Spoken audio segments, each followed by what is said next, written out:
भारतीय मसला को पुणी थे झटका। लोकप्रिय भारतीय मसला ब्रांड एमडीएच और एवरेस्ट मसलार बिक्री को हांगकांग निषेध करिछि। एही भारतीय मसला कार्किनोजेनिक इथिलीन ऑक्साइड परी कीटनाशकर चिन्हट पर हांगकांग एहाको बैन करिछि। गत सप्ताह सिंगापुर मध्य एवरेस्ट विरोध में समान पदक्षेप नैथिला। उभय मसला द्वय आवश्यकता ठारू अधिक इथिलीन ऑक्साइड थिबा जणा पड़िछि। हांगकांग खाद्य निरापत्ता विभाग गत एप्रिल 5 रे एक रिपोर्ट देइथिला।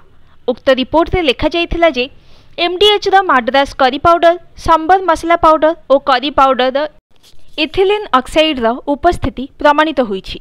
संगृहीत नमूनारू कीटनाशक इथिलीन ऑक्साइड थिबा जणा पड़िछि। एने खाद्य निरापत्ता विभाग सूचना देइछि। एहा सहित एही द्वय भारतीय मसला विक्रय बंद करने निर्देश देइछि।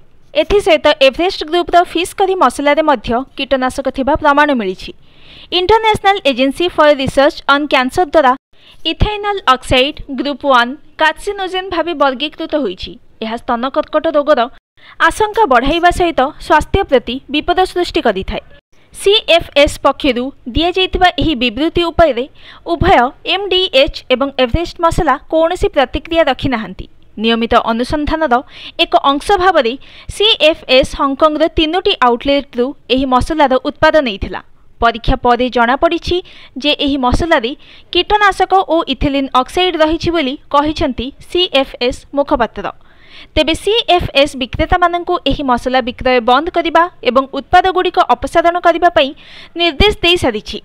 सीएफएस आहुरी कहिछि जे एही घटनारे तदंत जारी रहिछि एवं उपयुक्त कार्यानुष्ठान ग्रहण करा जाई पारे। सेहीपरि सिंगापुर फूड एजेंसी मध्य इथिलीन ऑक्साइड मात्रा निर्धारित ठारू अधिक थिबारु एवरेस्ट फिश करी मसला को प्रत्याहार करने को निर्देश दिया जाइछि।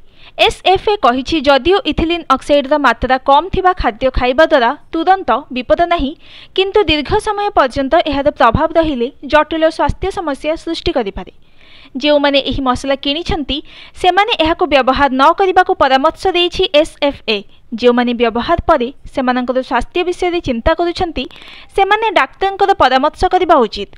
अमेरिकार परिवेश सुरक्षा एजेंसी अनुसार इथिलीन ऑक्साइड मनुष्य शरीर में कर्कट रोग सृष्टि करिथाय। एपरी खबर प्रकाश पाइबा परे उभय हांगकांग एवं सिंगापुर जनस्वास्थ्यर सुरक्षा पई पदक्षेप नैछंती। तेबे एहा प्रथम घटना नुहे।